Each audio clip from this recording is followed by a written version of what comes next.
Dimuliakan, buat parti politik ni memang untuk masuk pilihan raya.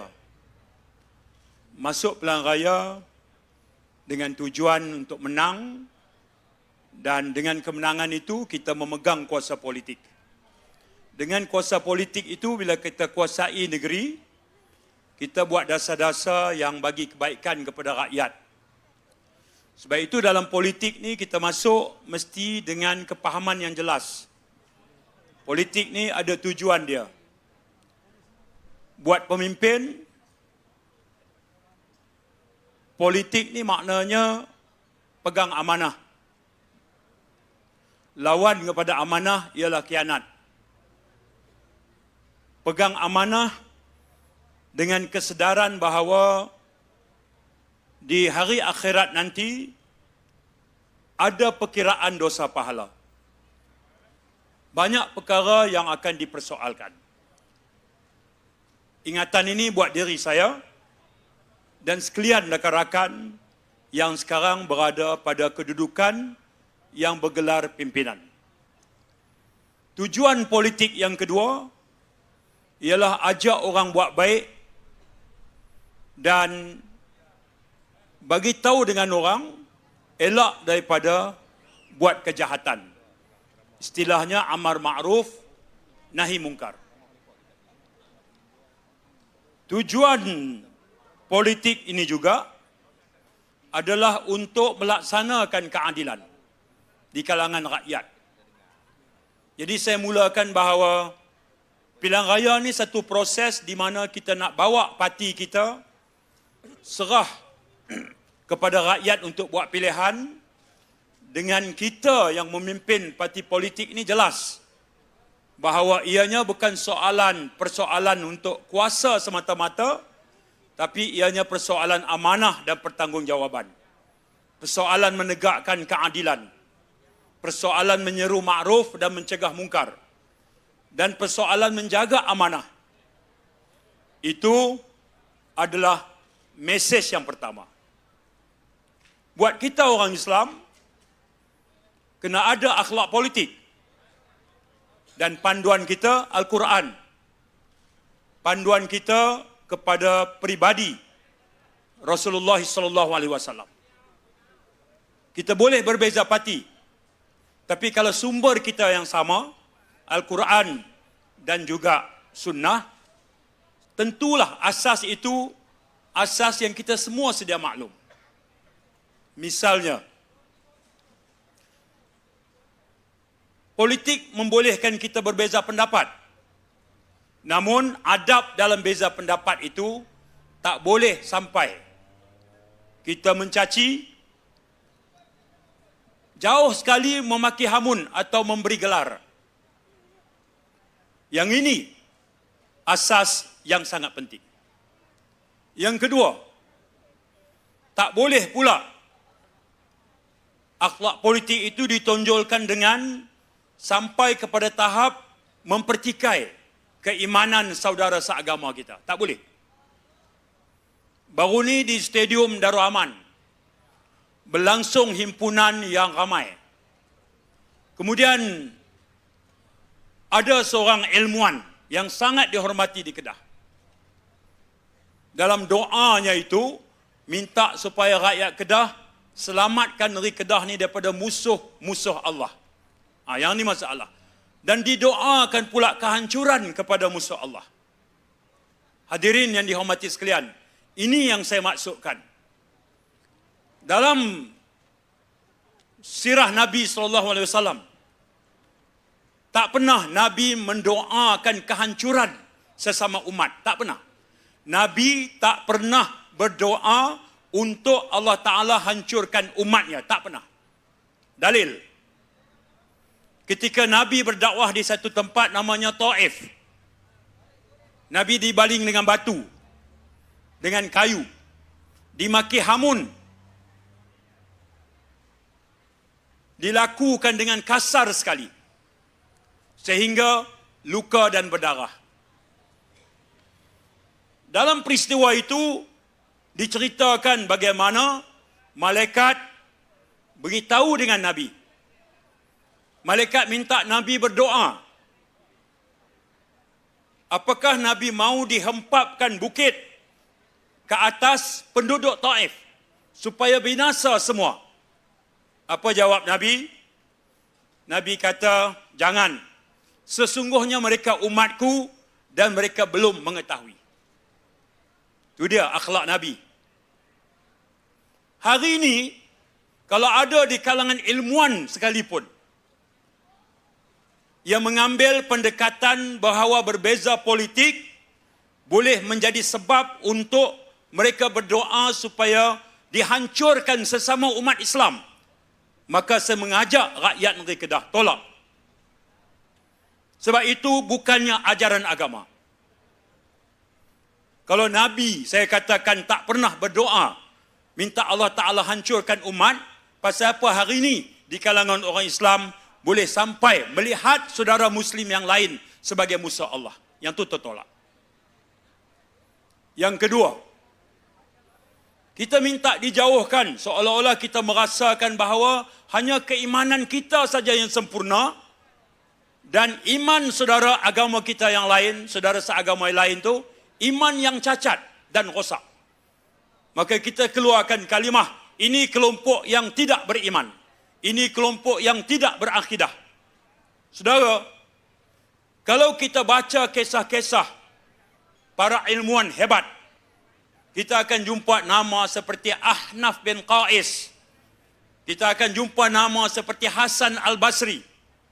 Mereka ini bila baca Quran, dan mereka terhenti pada ayat, Innamal mu'minuna alladhina iza zukirallahu wajilat qulubuhum.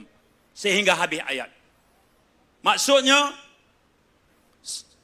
tanda-tanda orang beriman itu ialah bila dibaca, disebut nama Allah, gementar hatinya. Bila dibaca ayat Allah, bertambah keimanannya. Kata Ahnaf bin Qais, kata Hasan Al-Basri, kalau inilah tanda-tanda orang beriman, apa kata mereka? Sesungguhnya kami belum beriman lagi. Mereka rasa iman mereka tak sempurna. Hari ini, kita boleh tengok sebahagian daripada pimpinan dalam parti Islam berucap. Dan dalam ucapan itu dengan mudah sekali mempertikaikan dan mengkelaskan tahap keimanan rakan-rakan yang lain yang bukan daripada kelompok parti mereka. Ini saya katakan bahawa bukan yang Islam ajak. Saudara yang saya muliakan, kerana itulah dalam ucapan baru-baru ini di pelancaran jentera Unity Government di Guak Cempedak, saya bawa satu kisah bagaimana Nabi Musa dan Nabi Harun, Allah Ta'ala perintahkan supaya berhujah, berdebat dengan Fir'aun. Allah Ta'ala kata, izhaba ila Fir'aun innahu tagha. Wahai Musa dan Harun, pergilah kamu berhujah dengan Fir'aun. Sesungguhnya Fir'aun telah melampaui batas. Tapi Allah Ta'ala sebut juga, hang pi jumpa Fir'aun itu, hang mestilah bercakap dengan lembah lembut dan berlaku baik. Istilahnya, qailan layyinan. Ini Allah Ta'ala cerita dalam Al-Quran. Hari ini kita tengok, dapat saja mikrofon ini, boleh persendakan orang. Maki hamun. Tak cukup inci. Disebut. Mempersendakan. Meremehkan. Memaki hamun. Yang ini, saudara, saya nak katakan bahawa sekurang-kurangnya, kalau kita jelas, politik ni mesti ada nilai. Politik ni mesti ada akhlak. Politik ni mesti ada adab.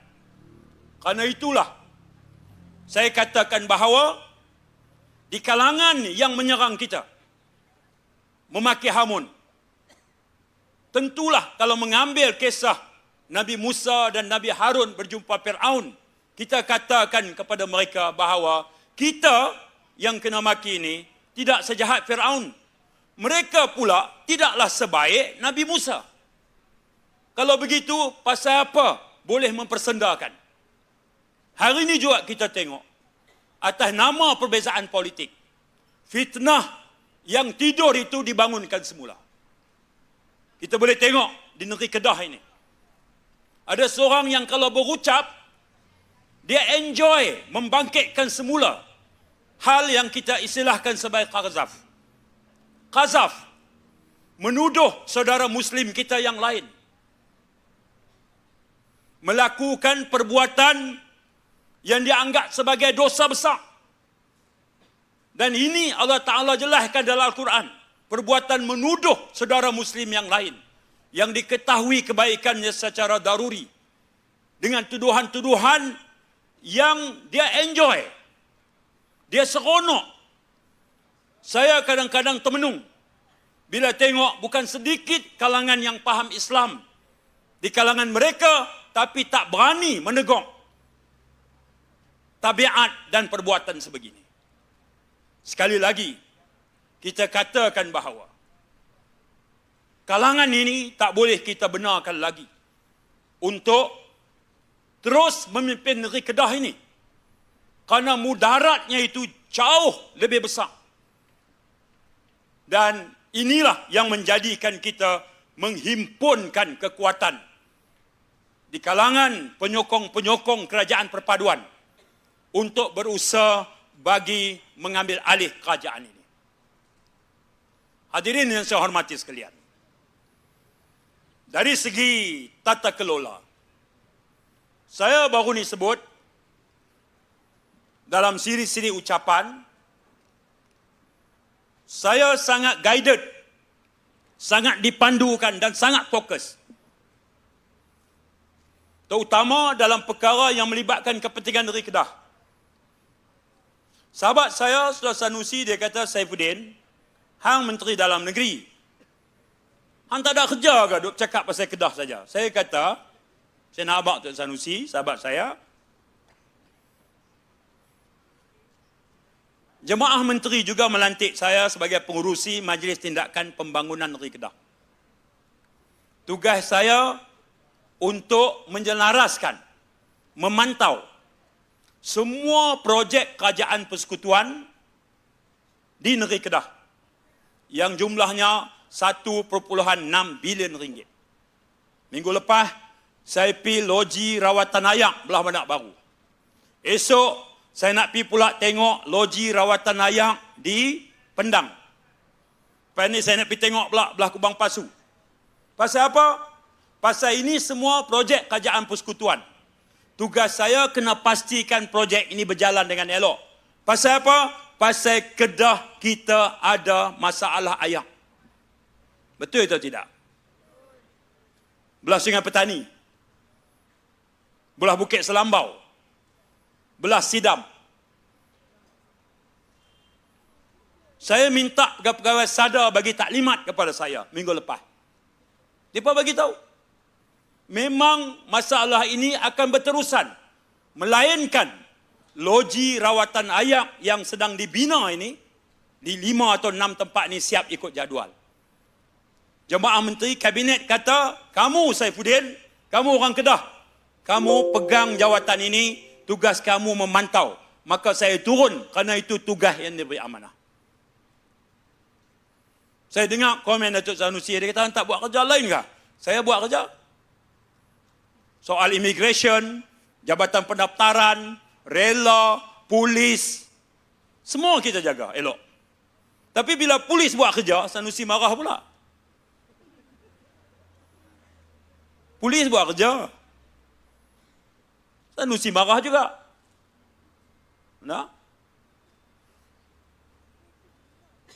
dia kata dia berhubung dengan pegawai polis daripada pukul 10 malam sampai pukul 2 pagi. Apa perhubungan itu? Polis kata, boleh tak mai balai polis? Sanusi pun kata, saya tak mau pi. Kalau hampa nak tangkap, saya tak mau pi. Dia lagu tu. Mana boleh lagu tu? Kita ni jawatan apa pun kita, kalau dah kena, polis pun bukan panggil saja-saja. Di Malaysia ni ada 30 juta rakyat. Pasal apa pada hari itu polis cari Sanusi saja? Mesti ada sebab. Sebabnya macam disebut oleh penceramah terdahulu, Dewan Diraja Selangor buat report.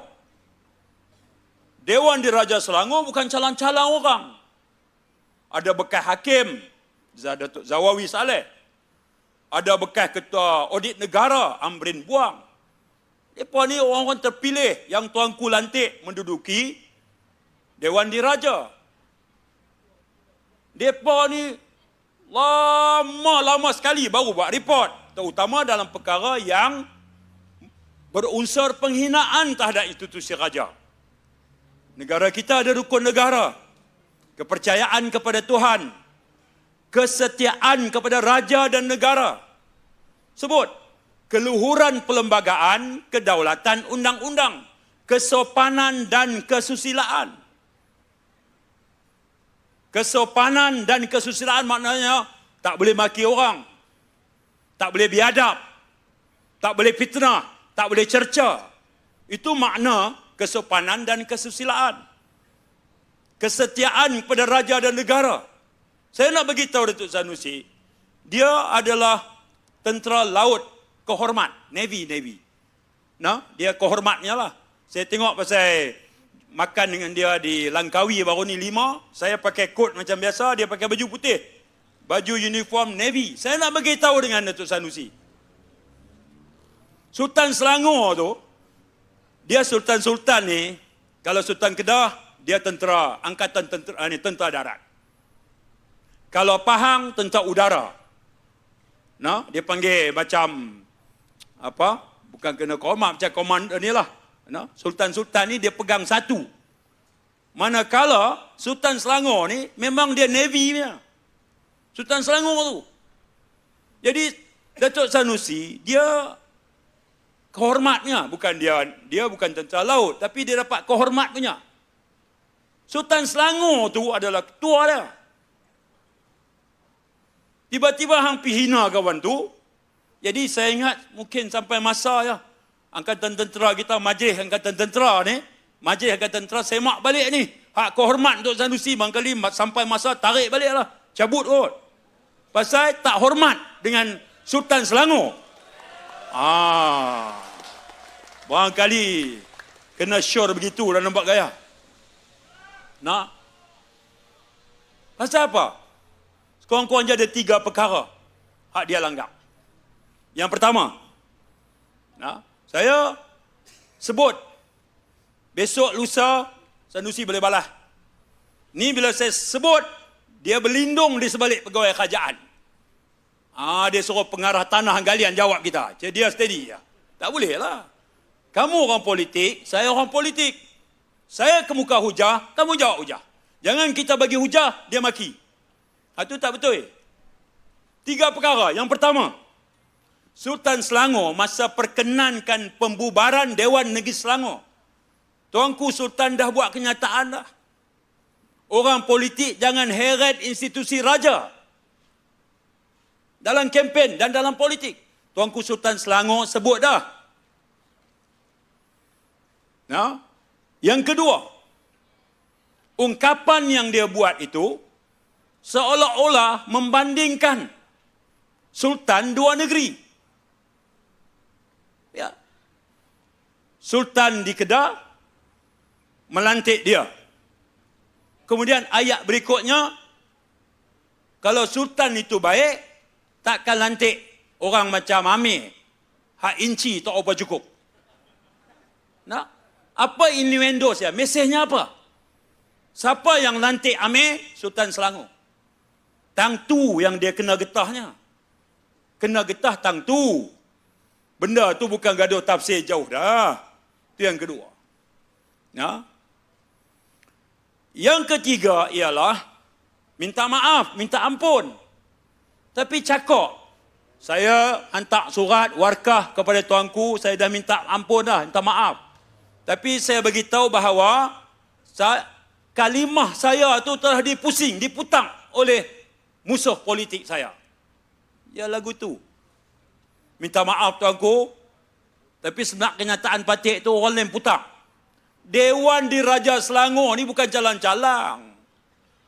Ada hakim dalam tu, bekas hakim. Takkanlah tak reti nak baca. Maknanya minta ampun, minta maaf dengan tuanku. Kemarin kena di mahkamah, yang Arif saya tak mengaku salah. Hak mana satu? Hang hantar surat kat tuanku, minta maaf. Hang cakap dalam mahkamah, tidak mengaku salah. Hak mana satu hang ni? Celaru orang nampak gaya. Sebab itu, saya kata, yang pertama, Navy, kehormat dia tu, saya ingat Angkatan Tentera kena semak balik. Yang kedua, saya kata bahawa apa yang dia ungkap di luar, dengan punca hak jadi sebab ni, saya tengok tak lari jauh dah. Ya, baik, itu soal dia. Mengumumkan saudara Rafizi, kita bagi tepukan saudara Rafizi. Dia baru sampai dari Gurun, Kedah. Okay. Sementara dia tarik nafas, saya sebelum passing baton ni kepada Rafizi, saya nak perhabis sikit lagi. Saya beritahu Rafizi, atas ni hangat, Raf. Dia pula pakai baju hitam, penyerap haba yang baik. Hujan lagi kat luar? Sikit-sikit. Baik. Itu pasal kes.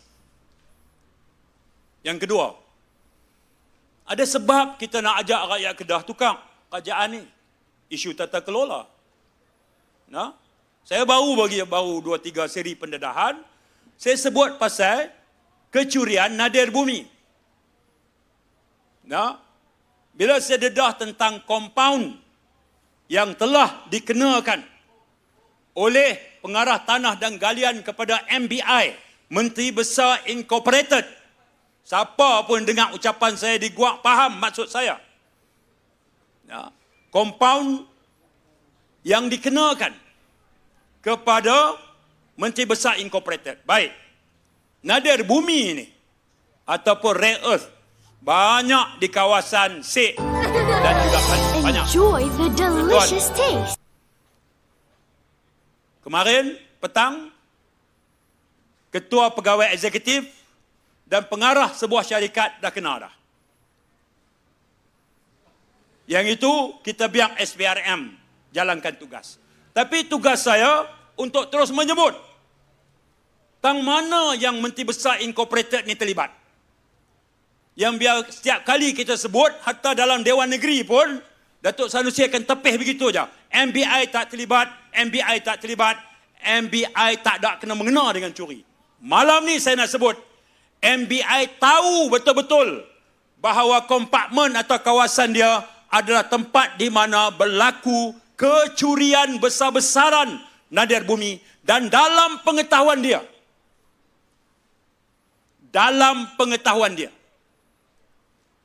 tuan-tuan, sekurang-kurangnya sudah ada 2 fasa tangkapan. Yang pertama, lebih 50 orang. Ini awal tahun ini. Siapa tangkap? Jabatan Hutan. Siapa tangkap? Jabatan Mineral dan Galian. Siapa tangkap? Jabatan Immigration Malaysia. Tangkap. Tangkapan berlaku dan kemudiannya disiasat. Hak tu, saya tak mau syarah lebih. Saya masih lagi mengumpul bukti-bukti. Tetapi, yang ditangkap itu bukannya dikenakan tuduhan mencuri. Mereka dikenakan tuduhan kompaun menceroboh kawasan hutan simpan. Jadi kompaun 5,000 ya. Ada orang tolong bayar pula. Masa kena tangkap pun ada orang tolong bail out juga. Jadi ringan. Tak sangat. Tuan-tuan rakyat Kedah, tahukah kita bahawa Datuk Sanusi ialah orang yang menulis surat kepada Menteri Dalam Negeri, Datuk Hamzah, Menteri sebelum saya. Dia minta supaya dibawa masuk 10 jurutera dari negara China. Dan 21 pekerja, tulisan dia, surat dia, dia kata 21 pekerja mahir. Tapi surat Ketua Eksekutif MBI, Haji Sobri, kata 21 ni pekerja am. Hak mana satu tak tahu. Pasal apa dia tulis surat kat Hamzah? Dia minta mereka ni diberi pas masuk, pas pekerja. Baik, bila saya tengok, ada dua nama yang sangat meragukan. Yang pertama, namanya Su Loifat dari negara China. Dia jadi pengurusi, dia juga jadi perunding. Dia panggil konsultan kepada projek ini. Projek apa? Projek curi nadir bumi. Yang kedua, namanya Huang Ziyi. Saya berucap di Pulau Pinang 2-3 malam lepas, saya minta Sanusi jelaskan kedudukan dua orang ni. Yang sekarang ini pas lawatan iktisas mereka, pas iktisas mereka itu, mereka adalah dua orang yang sekarang ini majikannya adalah MBI. Saya tanya dengan Datuk Sanusi, dia tiap-tiap hari petah jawab, petah menjawab. Hak ni dia senyap sampai hari ini. Tak ada langsung. Saya tengok monitor semua sosial media, dia tak jawab. Huang Ziyi, Su Loifat masuk sebagai staf profesional duduk di MBI, Menteri Besar Incorporated Kedah. Mereka ni kepakarannya apa? Berapa lama mereka hang ikat kontrak bekerja dengan MBI? Berapa hang bayar? Apa tugas mereka? Job spec mereka? Atau job description mereka? Tanggungjawab mereka apa? Sebab seorang daripadanya, iaitu Huang Ziyi, adalah orang yang ditangkap menceroboh hutan simpan. Hang ambil kerja, hang tulis surat pada Menteri Dalam Negeri supaya mereka ni diberi pas lawatan iktisas sebagai staf profesional untuk bantu usaha eksplorasi, cari gali, mengkaji, menyelidik kawasan-kawasan yang ada nadir bumi dalam milik MBI. Hang tulis surat. Bila mereka dapat, hang letak di MBI, mereka kena tangkap. Saya nak tanya Sanusi, dua orang ni duduk di mana lah? Berapa hang bayar? Apa sebab 21 orang warga Cina ni, hang minta bawa masuk hanya untuk menjadi pekerja am? Seperti mana surat CEO MBI. Orang jeneri tak boleh buat ke kerja am? Orang belantik tak boleh buat ke pekerjaan am ni? Kerja am ni apa? Sodok tanah, cuci sampah, basuh alat-alat gali ni. Yang tu aja. Agama, bangsa, negara, takbir. Pekerja am 21. Rakyat Cina yang hang tulis surat minta diberi pas pekerja. Baik, sebahagian daripada mereka yang hang minta masuk itu, masuk atas permit untuk mendapat rawatan medical tourism. Mereka ni sakit ke? Masuk ke Malaysia melalui permit medical. Permit untuk dapat rawatan. Saya nak tanya Sanusi, hospital mana yang bagi sokongan? Saya nak suruh dia dedahkan. Kalau saya dedah, habis suspend dia. Saya tahu 21 orang tu, nama apa, nombor pasportnya di mana, dia masuk pas apa, dia kerja di mana, bila masuk. Cuma kita nak bagi tahu bahawa pendedahan ini menunjukkan bahawa Sanusi sebagai Menteri Besar, Sanusi sebagai Menteri Besar Incorporated, Perbadanan Menteri Besar, yang mendapat kawasan kompartmen nadir bumi, kemudian melantik dan membawa masuk beberapa pekerja dari negara China, berlaku dua tangkapan. Tangkapan pertama tidak kurang daripada 380 kampit nadir bumi.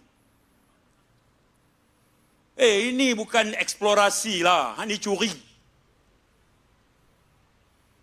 Lesen eksplorasi maksudnya kalau kita nak bangunkan, nak usaha hasil kawasan nadir bumi, kita tak tahu banyak mana kandungan dia.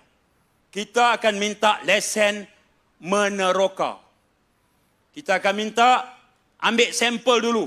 Tebuk sana, tebuk kawasan ni, tebuk sini, hantar ke makmal. Makmal akan tengok kandungan biji tu banyak mana.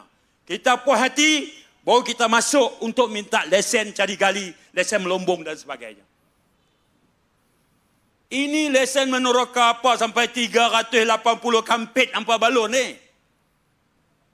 Saudara, semua tu dapat kerana ada surat daripada Ketua Eksekutif MBI yang memberi lesen kepada mereka ni untuk korek.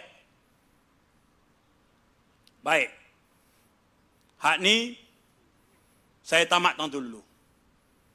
Esok saya nak dengar Datuk Sanusi jawab ke tak?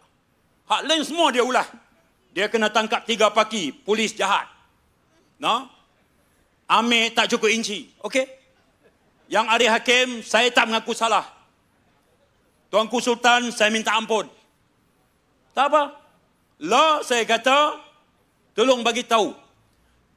Su Loi Fat dan juga Huang Ziyi. 2 warga Cina yang hang tulis surat minta Hamzah Zainuddin bagi pas lawatan iktisas. Plik. Pas lawatan iktisas mana profesional lah. Orang yang profesional. Seluruh Kedah ni tak ada hak secerdik 2 orang ni. Kalau bab nak melombong nadir bumi. Tak ada. Hak depan saya ni semua tak ada. Tak ada kepakaran. 2 orang ni saja yang ada kepakaran yang Sanusi buat masuk dari Cina. Pas iktisas. Seorang kena tangkap, seorang lagi hilang. Saya nak tanya Sanusi, pasal apa hilang? Jadi, saya tinggalkan dulu soalan-soalan itu. Esok saya ada di Kedah. Saya harap Sanusi cepat-cepat buat siaran malam ini. Kalau boleh, suruh pengarah tanah galian Kedah jawab. Lagi bagus. Lagi A. Nah. Lagi A. Oh, dia jawab. Saya tak lari mana. Esok saya ada di Kedah. Nah. Sampai hujung minggu ni saya ada di Kedah. Sanusi jangan risau. Kementerian Dalam Negeri itu teratur elok, tak ada masalah. Saya akan bagi masa di sana dan bagi masa di sini. Kerja kuat insya-Allah sehingga kita boleh bentuk kerajaan. Kita minta Sanusi turun, kita pula mulakan sebuah pemerintahan baru di negeri Kedah. Saya kira sekadar itu, tak boleh cakap lebih bila timbalan Presiden ada di depan. Kena jaga Nurin. Nak politik nak lama ni dia kena tahu. Jangan duk pederah tak tentu ala. Oleh kerana saya dengan RPC saya sampai lewat petang menghadiri mesyuarat Biro Politik, menyusun strategi dan pelbagai perkara dengan Perdana Menteri, Presiden Parti. RPC tinggalkan majlis lebih awal. Saya 5 minit lepas itu aja saya pula pergi. Jadi tak banyak. Nah. Presiden pun kata, senang mesyuarat kita lepas ni, Rafizi tak ada, Saifuddin pun tak ada. Senang kita buat keputusan, dia kata. Dia pergi kot tu. Yang kata Presiden kita tu pun. Baik, jadi saya ucap terima kasih banyak. Tahniah kepada Zamri. Sambutan yang bagus. Momentum ni kena terus. Zamri, mana Zamri? Momentum ni kena terus. Saya puji, salute. Buka kaunter sukarelawan di belakang tu, salute. Ada nama, ada nombor telefon. Yang agak ramai saya tengok. Yang itu ambil, kemudian asingkan ikut daerah mengundi mana. Untuk kita manfaatkan mereka nanti. Ya, saya rasa itu kaedah yang sangat bagus. Sambil buat ceramah, sambil rekrut sukarelawan. Terima kasih banyak. Suka menanti, saya setuju. Penceramah awal tadi sebut antara kerusi yang wajib kita pertahankan. Menang suka menanti, tambah 1 kerusi mencerahkan peluang kita untuk mengambil alih. Assalamualaikum warahmatullahi wabarakatuh.